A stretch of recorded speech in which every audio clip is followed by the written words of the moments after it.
America में रहकर पढ़ाई कर रहे हैं वृंदावन के युवक ईशान कुमार ने सामाजिक क्षेत्र में आगे बढ़कर एक अनूठी पहल शुरू की है। उनके द्वारा अमेरिका में रह रहे लोगों से धन एकत्रित कर नंदगांव की एक एनजीओ द्वारा संचालित स्कूल में पढ़ रही गरीब वर्ग की बालिकाओं को शिक्षा के साथ साथ मिड डे मील उपलब्ध कराने की शुरुआत की गई है। बताया कि मां कृष्णा स्मृति द्वारा किए जा रहे सामाजिक कार्यों को देखकर समाज सेवा करने की प्रेरणा मिली। उसने नंदगांव में कृषि एनजीओ से संबंध ब्रज गोपिका विद्या मंडल संस्थान द्वारा संचालित निःशुल्क विद्यालय को अपने सेवा क्षेत्र के रूप में चुना है। बताया कि उन्होंने यहां पर बालिकाओं द्वारा बनाए गए कपड़े आदि की दिल्ली और अमेरिका में प्रदर्शनी लगाई, जिससे मिलने वाले धन को जमा कर उन्होंने संस्था के माध्यम से बालिकाओं के मिड डे मील उपलब्ध कराने की शुरुआत की। कार्यों से जुड़ने का आप जो कर रहे हैं, कहाँ से ये विचार आपके मन में आया और कैसे इसके लिए आपने प्रयास किया? देखो, जो हमारे वहाँ के बच्चे अमेरिका के, वहाँ पे उनके पास अच्छे फैसिलिटीज़ हैं, अच्छे पानी का पीने का पानी है, अच्छे क्लासरूम है, बड़े क्लासरूम है, स्कूल बहुत बड़े हैं। ये नंदगांव में छोटा सा स्कूल, इनके जो इंफ्रास्ट्रक्चर था, जैसे मैं कह रहा था, अच्छा नहीं था। और अब ये फंड्स डोनेट करके अब वो अपने क्लासरूम ज़्यादा बेहतर बना सकते हैं। उन्होंने एक रसोई भी बना दी है, वहाँ पे एक लाइब्रेरी भी शुरू कर दी है, और अभी 2-3 साल में, 4-5 साल में करीबन वो वहाँ पे अब एक बड़ा सा स्कूल भी बना रहे हैं।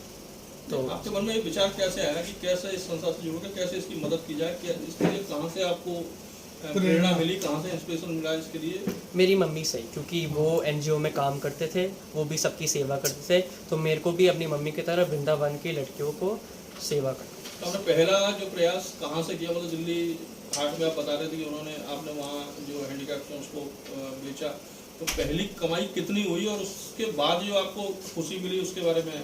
पहली कमाई लाइक रुपी में कि डॉलर में बताऊँ? रुपी में, जो इंडिया में जो आपने बेचा था दिल्ली में। रुपी में जो मेरी पहली कमाई थी वो करीबन सिर्फ 1000 रुपये था, क्योंकि जो मेला था उसमें ज़्यादा लोग आ नहीं रहे थे, तो इसकी वजह से मैं थोड़ा दुखी हो गया कि मतलब लोग क्यों नहीं दे रहे हैं, क्योंकि मेरे को ज़्यादा इसके बारे में समझ नहीं था। तो मेरे को लगा कि ये तो इतनी अच्छी बात है कि हम अपने देश की लड़कियों को लाइक प्रमोट कर रहे हैं और इनकी एजुकेशन के लिए इनका एजुकेशन बढ़ा रहे हैं, और क्यों लोग ये डोनेट क्यों नहीं कर रहे हैं। तो मैं दुखी था, पर उसके बाद थोड़े लाइक हार्ड वर्क, मतलब परसिस्टेंस की वजह से फंड्स अक्यूमुलेट हो गए।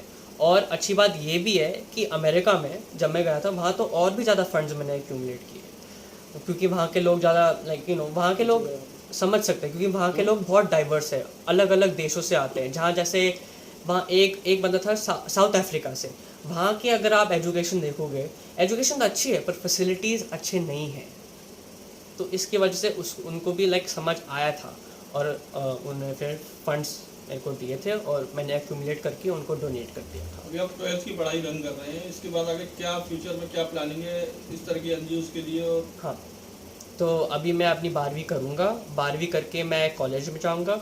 कॉलेज में हार्ड वर्क करके मेरे को एक अच्छी जॉब लैंड करनी है, क्योंकि उस जॉब से अगर जॉब ज़्यादा बेहतर होएगा तो पैसे भी ज़्यादा बेहतर मिलेंगे, और जो पैसे उस जॉब से मिलेगा मैं उन पैसों को इकट्ठा करके इसी एनजीओ की, अभी तो सिर्फ एक ही एनजीओ है जो मेरा मन है डोनेट करने का, वो है ये कृषि प्रोजेक्ट का एनजीओ। तो इसी एनजीओ को मैं डोनेट करूँगा। अपने जो भी फंड्स मिल सकते हैं यहाँ जॉब से या वहाँ पर भी, और मैं प्रमोशन कर सकता हूँ। जैसे मेरा एक गोल था अमेरिका जाके इस स्कूल को का ग्लोबल अवेयरनेस बढ़ाने के लिए, ताकि लोगों को दिखे कि वो इतनी अच्छी कंट्री में रह रहे, पर यहाँ इंडिया में ये लोग कैसे, लाइक एक नंदगांव है, छोटी सी विलेज है, कैसे रह रहे हैं यहाँ, उनकी एजुकेशन कैसी है। तो इससे ये मेरा बस फ्यूचर का है गोल। इस तरीके से मतलब अपने समाज में अपने आप को आगे बढ़ाया और एक माइलस्टोन उसने इंस्टॉल किया है। तो किस तरीके से देखते हैं, किस तरीके के संस्कार आपने इसको दिए और क्या आप इसके आगे फ्यूचर को आप किस तरीके से देखते हैं? ये जैसे आगे हमारे माता पिता जी थे, उनके संस्कार हमारे में आए, उसके बाद हमारी बेटी में आए, हमारी बेटी से फिर इनके बच्चों के अंदर आए, तो ये परंपरा चलती आई है। जैसा देश वैसा वेश, मतलब उस हिसाब से चलता हो। और ये बच्चा बहुत अच्छा है पढ़ाई में और काम करने में। इसको अपनी माँ की तरफ देख के बहुत प्रेरणा मिली, जिससे इसके अंदर बहुत कॉन्फिडेंस पैदा हुआ और ये उस चीज़ को लेके आगे चल रहा है।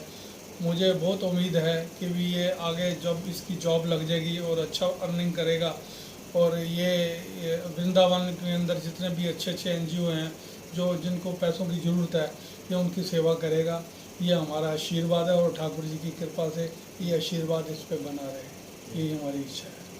बस।